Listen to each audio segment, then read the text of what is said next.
Welcome back. SC వర్గీకరణపై పార్లమెంట్లో చట్టం చేయాల్సిన అవసరం ఉందని తెలంగాణ జనసమితి అధ్యక్షుడు ప్రొఫెసర్ కోదండరాం అభిప్రాయపడ్డారు. ఈ చట్టాన్ని త్వరగా చేస్తే వర్గీకరణ సమస్య పరిష్కారం అవుతుందన్నారు. ఎస్సీ వర్గీకరణపై కేంద్ర ప్రభుత్వం చేస్తున్న జాప్యానికి నిరసనగా హైదరాబాద్ ధర్నా చౌక్ వద్ద టీఎస్ఎంఆర్పీఎస్ రాష్ట్ర అధ్యక్షుడు వంకపల్లి శ్రీనివాస్ ధర్నాకి దిగారు. దీక్షకు కోదండరాం, విమలక్క, దళిత సంఘం నేతలు సంఘీభావం ప్రకటించారు. ఎస్సీ వర్గీకరణ అనేది న్యాయమైన డిమాండ్ అని ఈ సందర్భంగా కోదండరాం అన్నారు. ప్రత్యేక పరిస్థితుల్లో రాష్ట్రాలకు ఎస్సీ వర్గీకరణ చేసే అధికారాన్ని ఆయా రాష్ట్రాలకు కల్పించేలా చట్టం చేయాలని ఆమె డిమాండ్ చేశారు. ఎస్సీ వర్గీకరణ ఉద్యమాన్ని సంఘటితంగా ముందుకు తీసుకువెళ్లాలని దళిత సంఘం నేతలకు సూచించారు కోదండరాం.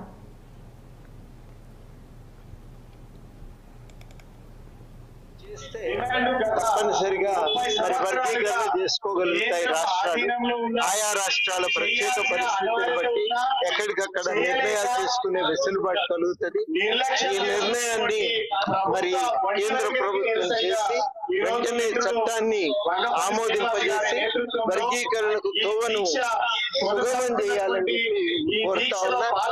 ఈ నాటి కార్యక్రమం మాత్రమే కాదు, ఈ ఉద్యమాన్ని కూడా సంఘటితంగా నడపగలిగితే తప్ప ఈ డిమాండ్లు తప్పనిసరిగా దాన్ని దృష్టిలో పెట్టుకుని ఐక్యంగా ఒక ఉద్యమాన్ని ముందుకు తీసుకెళ్తారని నేను కోరుకుంటూ తప్పనిసరిగా మా వంతు సహకారం ఉంటుందని సందర్భంగా మద్దతు.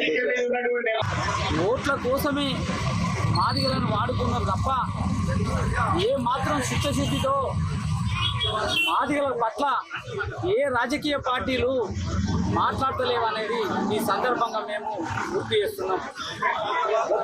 30 సంవత్సరాలు నిండిన సందర్భంగా వర్గీకరణ జరగాలని మాదిగల చిరకాల కోరికైన వర్గీకరణ జరగకుండా పోతే ఓ దిక్కు యాత్రల పేరుతో సంబరాల పేరుతో చేస్తున్నారు.